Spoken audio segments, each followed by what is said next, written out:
Halo semuanya, kami dari grup 4 ingin mempresentasikan hasil kerja kelompok kami pada XM kali ini. Berikut merupakan anggota dari kelompok kami. Berikut adalah 4 target dari perusahaan XYZ. Untuk target yang pertama itu follower growth. Berdasarkan data, disebutkan bahwa target untuk pertumbuhan followers dari perusahaan XYZ memiliki total sekitar 100-200 followers. Menurut kami, perusahaan ini harus makin meningkatkan jumlah followers mereka karena sangat penting untuk mendorong penjualan bisnis. Konsumen cenderung lebih percaya kepada akun bisnis yang memiliki banyak followers karena terlihat lebih terpercaya akan produk yang mereka jual.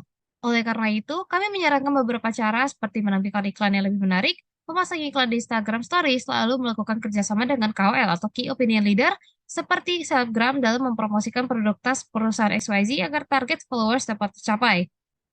Untuk reach of e-communication sendiri memiliki arti strategi perusahaan dalam menarik minat konsumen melalui penayangan iklan di berbagai media. Berdasarkan data perusahaan, XYZ telah menciptakan iklan yang memakan biaya sebesar 32,26 pound sterling untuk setiap 1.000 impressions. Sehingga perusahaan harus membayar sekitar 700.000 pound sterling demi iklan tersebut yang menghasilkan total penayangan sebanyak 21,700.000 kali oleh audiens. Lalu diperoleh data click-through rate atau CTR sebesar 0,23% yang lebih kecil jika dibandingkan dengan rata-rata CTR pada kategori bisnis SaaS yaitu sebesar 6,27%.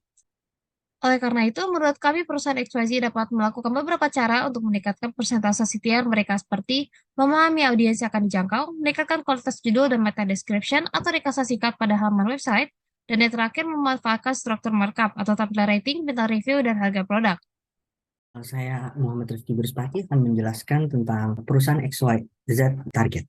Jadi pada engagement konten ini memiliki target sekitar 30 stories. Dalam hal ini saya merekomendasikan untuk melakukan konten manajemen, yaitu dengan memanage setiap kontennya yang dikeluarkan setiap hari selama sebulan.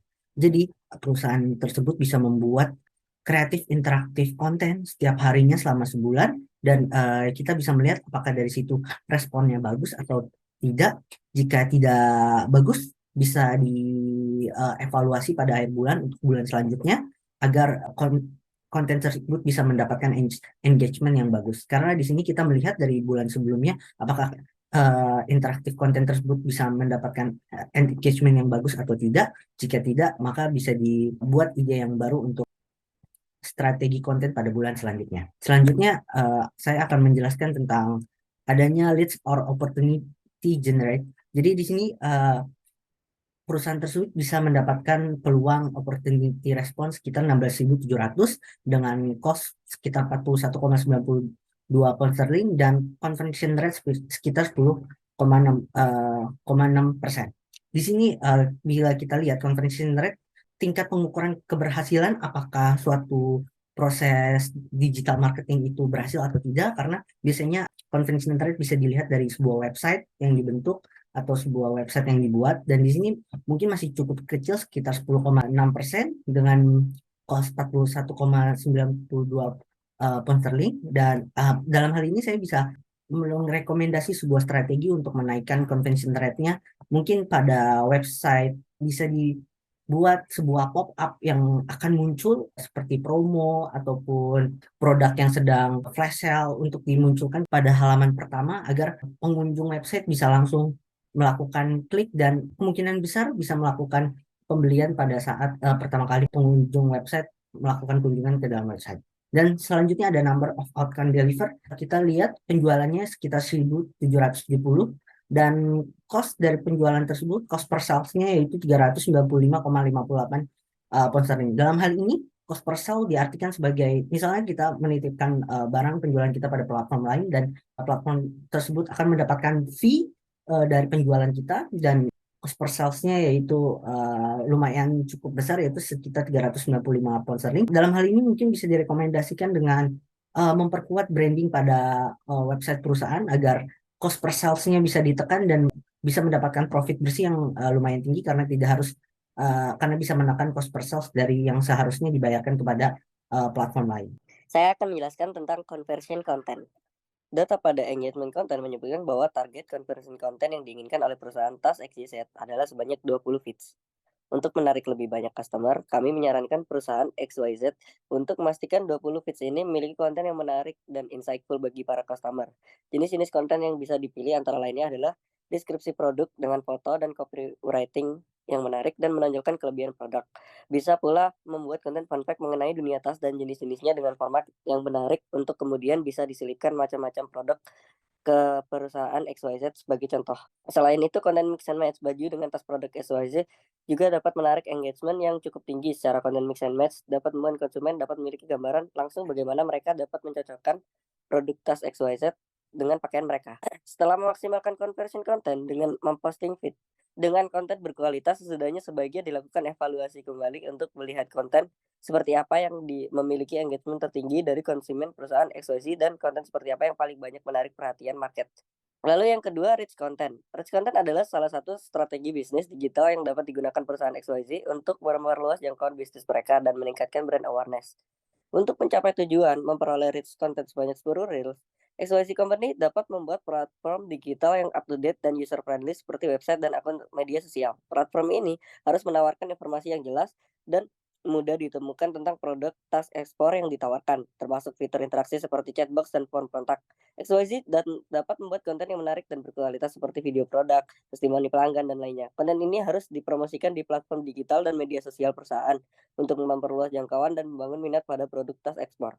Dan yang terakhir, perusahaan dapat bekerja sama dengan influencer yang relevan dengan produk tas ekspor untuk membantu meningkatkan reach konten. Influencer dapat mempromosikan produk melalui postingan story dan video mereka, serta memberikan testimoni atau ulasan tentang produk.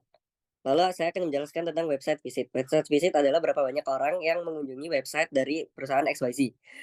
Dalam data tersebut, terdapat sebanyak 50.000 pengunjung dalam satu kliknya sebesar 14 pound sterling dan memiliki conversion rate sebesar 33,40%, yang berarti conversion tersebut adalah besar. Maka dari itu, digital marketing dalam website perusahaan XYZ berjalan dengan baik. Kita akan merekomendasikan beberapa tools yang cocok kepada XYZ Company pada tiap stage-nya. Yang pertama dari stage acquisition ada tools pay per click search atau disingkat PPC. Dengan menggunakan PPC, perusahaan XYZ dapat lebih mudah dalam mempromosikan atau mengiklankan bisnis tas ekspor mereka pada masyarakat. Sistem kerja dari PPC ini sendiri adalah pemasang iklan hanya perlu membayar setiap iklan yang sudah diklik oleh target audience. Jadi nantinya pemilik situs akan memperoleh bayaran dari setiap klik tersebut. Yang kedua ada tools email marketing. Email marketing merupakan strategi pemasaran melalui email untuk mempromosikan produk maupun layanan perusahaan dan membangun hubungan dengan pelanggan. Perusahaan XYZ dapat menawarkan diskon maupun promo khusus kepada pelanggan yang terdaftar dalam email list, mengirimkan newsletter bulanan, menggunakan email untuk memfollow up customer, maupun mengirimkan email survei untuk mendapatkan feedback dari customer.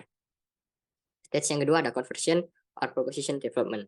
Di sini ada tools content management. Content management dalam melakukan strategi engagement bagi masyarakat sangatlah cocok untuk diterapkan. Karena dengan menerapkan tools ini, perusahaan eksportir tas XYZ bisa memberikan edukasi maupun wawasan kepada masyarakat luas yang mungkin belum mengetahui produk tas dari XYZ. Yang kedua ada tools content creation. Merupakan tools yang digunakan oleh perusahaan untuk membuat suatu konten berupa video, poster, maupun seni yang diupload pada sosial media dari perusahaan XYZ. Hal ini dilakukan agar membantu perusahaan untuk meningkatkan brand awareness dari brand XYZ. Dan segmen yang ketiga ada retention and growth. Di sini ada tools customer management, merupakan tools yang digunakan perusahaan untuk mengelola maupun menganalisis interaksi hingga data pelanggan. Hal ini membantu perusahaan untuk meningkatkan hubungan layanan pelanggan dan membantu dalam retensi pelanggan. Dan tools yang kedua adalah loyalty programs. Merupakan tools yang digunakan perusahaan untuk menjaga loyalitas pelanggan agar tetap setia mengkonsumsi produk maupun jasa yang diberikan. Dalam perusahaan XYZ ini dapat membuat pelanggan akan lebih loyal kepada brand-brand buatan dari XYZ, dan dengan begitu akan membantu perusahaan memiliki pemasukan yang konstan serta stabil. Selanjutnya, saya akan menjelaskan mengenai teknologi baru yang dapat mendukung aktivitas operasional dan juga supply chain perusahaan XYZ. Teknologi pertama adalah blockchain atau Directed Acyclic Graph atau kita singkat sebagai DAG. Jadi DAG ini memungkinkan perusahaan untuk melacak produk mereka sepanjang supply chain, mulai dari masih menjadi bahan baku hingga pengiriman ke pelanggan. Dengan menggunakan DAG, ini membuat proses transaksi transparan dan juga memastikan bahwa semua pihak terkait memiliki informasi yang benar tentang produk. Blockchain dan juga DAG ini dapat memastikan bahwa semua transaksi dilakukan secara aman dan juga terverifikasi, dan meminimalkan resiko kecurangan dan memastikan bahwa semua transaksi diproses secara efisien. Selanjutnya ada eKYC atau Electronic Know Your Customer. Jadi perusahaan XYZ Jika mereka menggunakan eKYC ini dapat memudahkan perusahaan dalam mengetahui dan mengenali setiap konsumen, baik konsumen yang lama maupun yang baru, tanpa harus melakukan kontak fisik, sehingga menjadi lebih efisien. eKYC ini juga memiliki manfaat lain seperti biaya yang lebih murah, kemudian dia lebih efektif, mengurangi juga resiko kesalahan data jika dilakukan secara manual. Kemudian data dan identitas konsumen dapat tersimpan lebih aman di dalam sistem.